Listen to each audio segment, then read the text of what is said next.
You know what month it is, don't you? My little sugar plum. It's October. And to celebrate, I plan on reading some more creepy fare. Now, this does not mean I'm going to cease my normal works. They may come out a little bit slower, but I will still work on them as possible.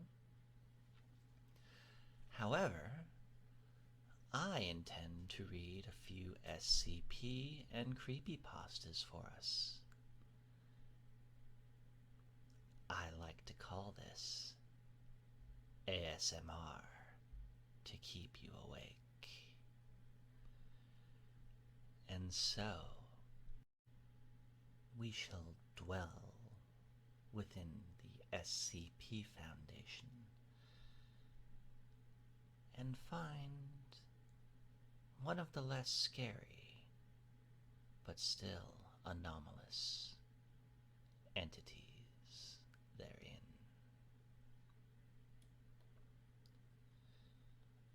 Item number 4999.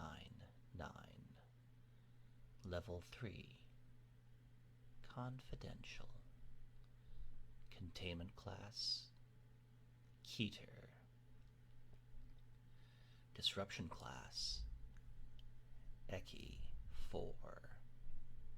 Risk class Notice 1.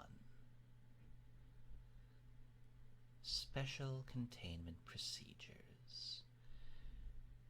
Due to SCP-4999's unwillingness or inability to appear before more than one person at a time, in addition to the subsequent and immediate death of any who witness it firsthand, SCP-4999 is, effectively, self-containing. Any reports of SCP-4999 manifestations captured by security camera feeds, photographs, or similar are to be investigated and the media confiscated for analysis. All second-hand witnesses among the civilian populace are to be amnesticized.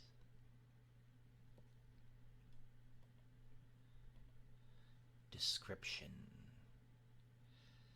SCP-4999 is a humanoid entity of unknown origins and composition. Its physical appearance varies, with dark formal wear being the only constant between manifestations. Due to the rarity of recorded SCP-4999 manifestation events, and the highly specific circumstances in which they occur, little data concerning its nature or intent is available. However, its behavior is consistent across all recorded sightings. SCP-499 will manifest only in the presence of one solitary human person at a time. All subjects recorded to date have been in terminally poor health, critically injured, or otherwise on their deathbeds, with SCP-499 appearing nearby and within sight of the individual not more than 20 minutes before their expiration. SCP-4999 will only appear if the subject is conscious and alone. It will not appear if the subject is comatose, asleep, or unconscious, nor will it appear if the person is being cared for by, or in the company of, or otherwise being directly observed by another person. Upon manifestation, the entity will seat itself directly adjacent to the subject's bed, if such furniture is available, of course.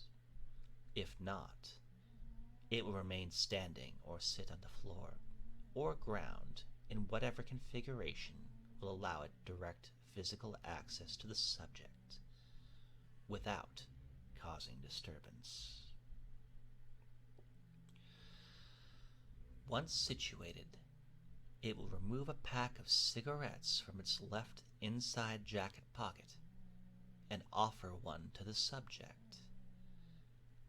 If the subject accepts, SCP-4999 will place it between their lips, remove one for itself, and light both. If the subject declines, SCP-4999 will light and smoke the cigarette instead. The entity will make physical contact with the subject, typically via holding their hand, placing its hand atop theirs, or resting its hand on their shoulder.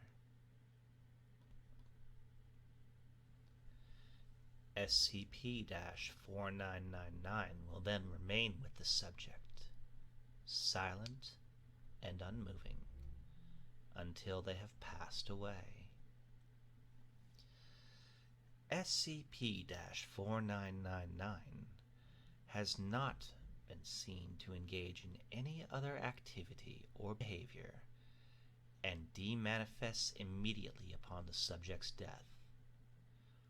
The subject's cigarette, however, will remain, providing the only physical evidence of SCP-4999's presence.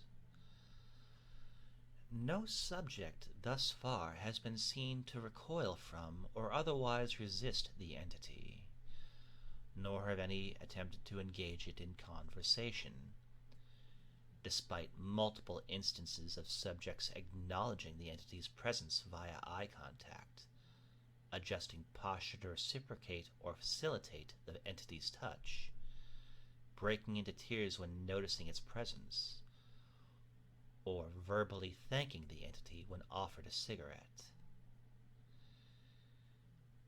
Individuals affected by SCP-4999 share a number of common attributes.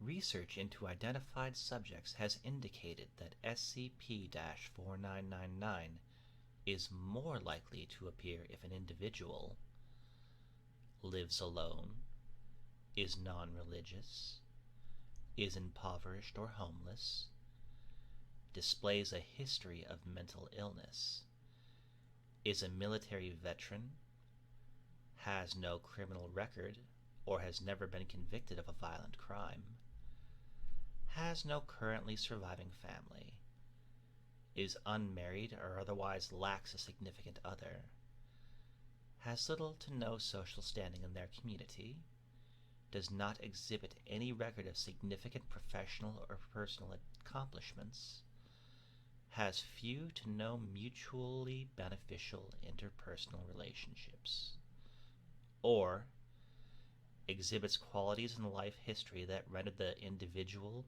nondescript, anonymous, neglected, or otherwise unremarkable or insignificant by the standards of their respective society. No testing on SCP-499 has been authorized or attempted due to available data indicating that observation of a subject precludes its manifestation, as well as ethical concerns. Discovery. SCP-4999 was initially discovered as the result of its emerging status as an urban legend, with footage of the entity appearing on hospital security cameras worldwide being disseminated via the internet and various television programs. lives.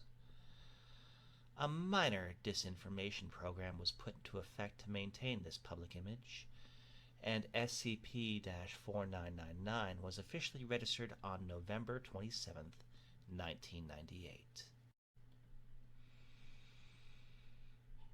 In the years following SCP-4999's classification, additional research and cross-referencing with accounts of similar phenomena have suggested that while concrete evidence of SCP-4999 appearances have become more commonplace due to the advent of photography and video recording technology in the modern era, writings and artistic depictions of a figure exhibiting similar properties, behavior, and physical resemblance to SCP-4999 exist throughout world history, culture, and mythology, with some accounts being thousands of years old.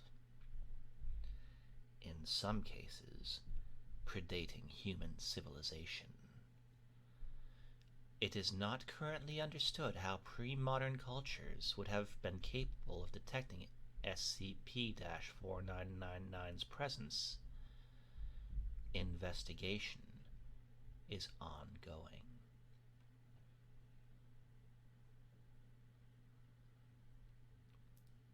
If you like that, please visit the link below to read the source material yourself and perhaps find your own SCP to be afraid of.